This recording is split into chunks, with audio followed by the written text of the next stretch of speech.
mooy ñu recenser xam kër yi fi nekk ñan ñoo leen moom ak ñan ñoo fa dëkk maanaam li ñuy woowee occupant ndax ki ko moom moo fa dëkk wala dëkku fa ndax ki ko moom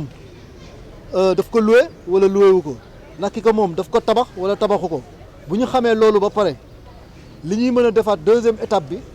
loolu c'est le volet technique dévolu au niveau du cadastre et au niveau de la fiscalité mais surtout au niveau domanial ci niveau domanial bi ngay wax noonu lii objectif bi fii te bu ñu bëgg mu yegg fa mooy fexe ba dimbali ñi nga xamante ni dañu nekkoon ci ay situation irrégulière ñu régulariser leen ba ñu mën a am kayitu kër léegi nag pour la régularisation bi loolu domaine moo koy porter cadastre mooy def volet technique bi ñun bu ñu Habib Kane defalee les premiers pas bi nga xamante ni moom la ñu soxla mooy recensement bi après ñun si au niveau du cadastre dinañu yeggali liggéey bi ba fexe ñooñu seen i borom bu ñu amul ay kayit yi ñu teg leen ci yoon boo xamante ni dinañu mën a ami kayit ëllëg loolu mooy objectifu liggéey bi tey fexe ba ñi nga xamante ni ñëpp recensé nañ leen ñu xool ñi nga xamante ni ñu ngi si ay situation irrégulière mais mën nañ leen régulariser léegi parce que seen dëkkuwaay empiété wul ci loo xamante ni mën na tax ñu refuser leen un droit maanaam un titre de propriété ñu mën leen a régulariser avec maintenant la collaboration du bureau des domaines. formation bi 2 volets la ñun maanaam mën nañu wax ni formation jox leen aspect technique la lu ñuy tuddee la théorie ñun fi mu nekk nii defal nañ leen théorie bi yëpp li nga xamante ni moom lañ ci waroon a xam ñu xam ko léegi nag am na un deuxième volet sur le terrain mais volet boobu dañ ko bàyyi avec un collègue un partenaire surtout muy monsieur Diakhaté qui est un géomètre qui est un géomètre ingénieur moom moo leen di defal le volet technique volet sur le terrain dina ànd ak ñoom vérifier ndax ñun li ñu leen joxoon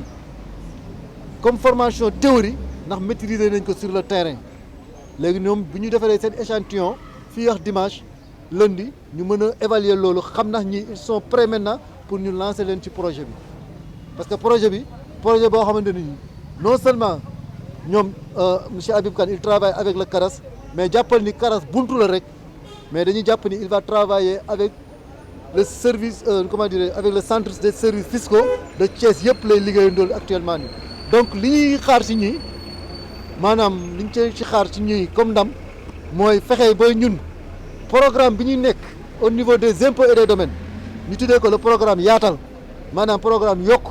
ñu yaatal assiette bi yaatal fiscalité bi loolu mooy suñu objectif mais loolu pour ñu mën ko def it il faut ñu yaatal foncier bi ñi nga xamante ni xam nañ leen ci foncier bi réellement ni ñii ñooy occupant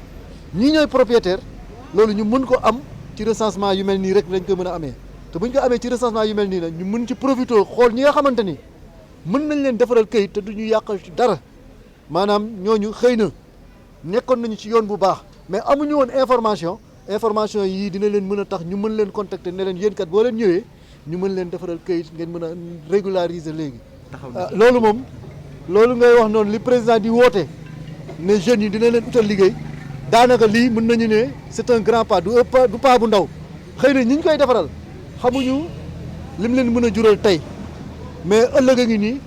déjà rek biir impôt domaine am nañu ay projets yoo xamante ni on a besoin de ces jeunes yoo xamante ni soit gis nañu def formation ci recensement ou bien jàng nañu ba am un certain niveau donc li ngeen di wax ni maanaam li président di woote ci nu mu tuddati volet formation ak volet emploi des jeunes lii c'est un premier pas ci volet boobu donc mën nañu ne tey jii Habib Kane il répond favorablement à l'appel du président de la République bien vrai que ñun nous sommes des techniciens mais nous le félicitons sur ce volet ci turu suñu chef bi nga xamante ni moo ñu fi yebal muy Aline Diouf chef bureau du cadastre mais ci turu aussi suñu chef de centre bi nga xamante ni man personnellement bi ma ci discuter ak moom dafa kontaan ba yàkkamti ne ma bu ma sañoon jeunes yooyu de man nga leen may booleel ma utiliser leen parce que ñu on a un objectif de recenser 5000 parcelles xam nga ni kon loolu du lu ndaw 5000 parcelles ñun au niveau des impôts bu ñu ko waree recenser xëy na daanaka jàppal ni at mi yëpp lañ koy utiliser te bu ñu jëlee ñu mel ni comme ñi Habib di former tey mën nañ leen utiliser ci un espace de 2 mois donc c'est une efficacité que nous recherchons toujours donc li nga doon laaj Habib Kane il répond favorablement à l'appel du président de la République ci ñu former jeunes yi ba pare utal leen liggéey. donc tey dañ fay ñëwoon doon assister sunu benn collaborateur à savoir monsieur Habib Kane ci projet bi nga xam ne moom moo ko initié bu gisee jàppale waa direction des impôts domaines bu Thiès. comme ni mu ko waxee rek projet bi moom donc dañu naan ça vient à son heure parce que non seulement ñoom benn programme bu ñu tuddee programme yaatal donc programme yaatal moom boo ko déggee rek moom son nom comme ni mu ko waxee rek dafa yaatal ba par exemple képp ku si nekk loolu ko si mën a xaj donc ñoom def nañ benn formation si volet enquête foncière yi man si côté bi ma si taxawee mooy aspect technique bi man ak sama équipe ñoo war a ànd ak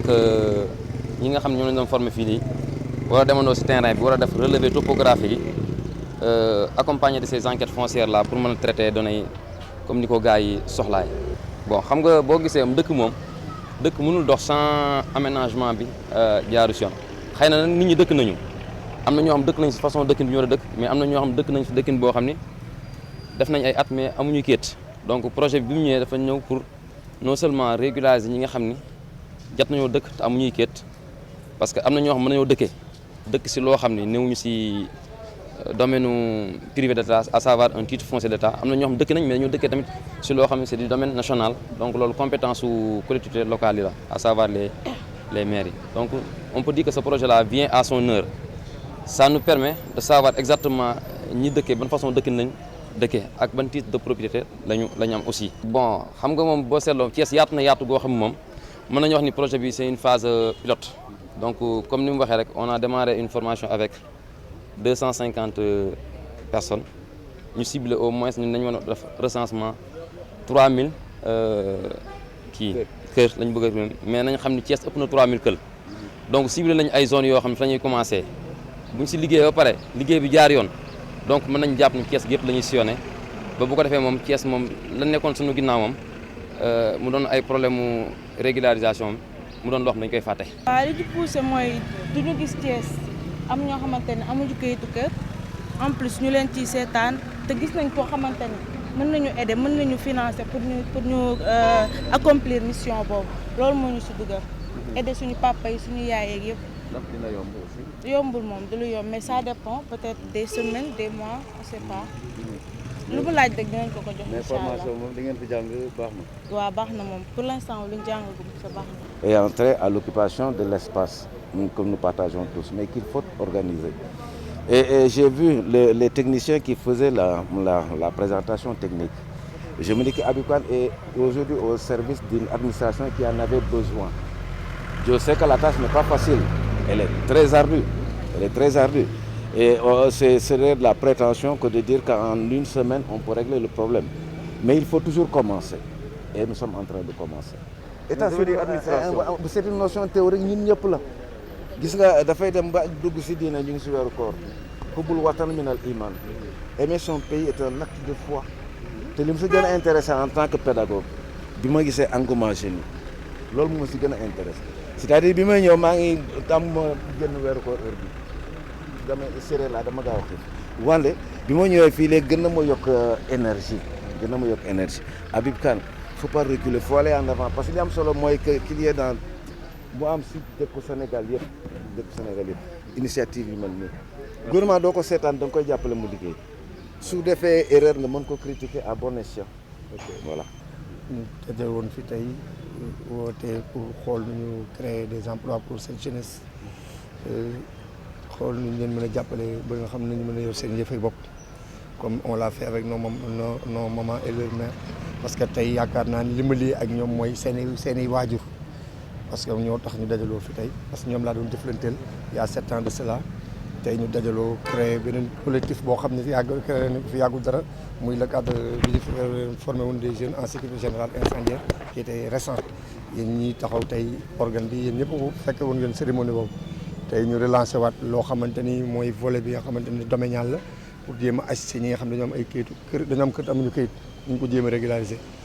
ñu formé ci benn groupe de 250 jeunes à qui am nañu 2 responsables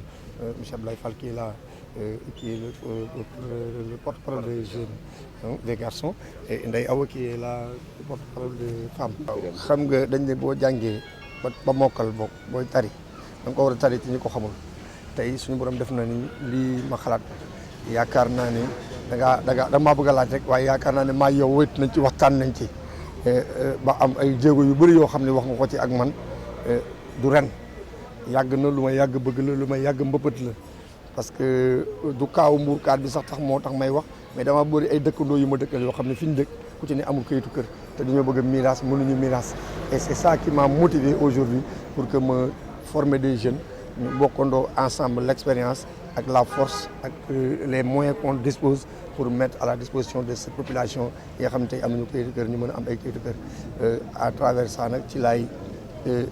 am dem waxtaan ci ak le chef de CARAS muy monsieur Alain Diouf mu teg ci loxoom bu baax envoyé une équipe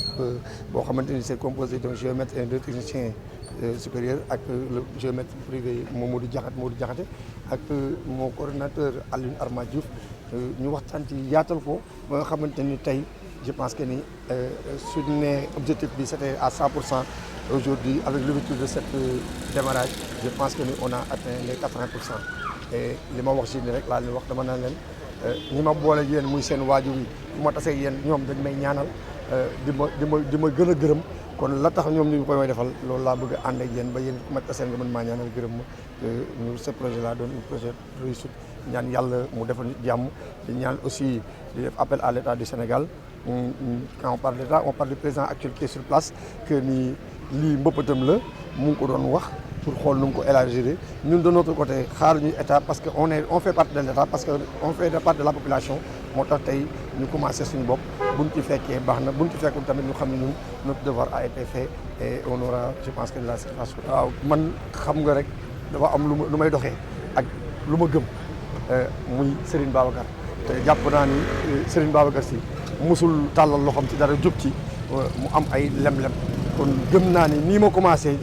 noonu lay jeexee jàmm Serigne Babacar incha allah karim dina ma tëjal lépp moom ak Serigne Fall ak Serigne Plan nga xam ne ñoom laa yaakaar donc gërëm artisan Sénégal di gërëm yàlla na yàlla fa ñëpp jàmm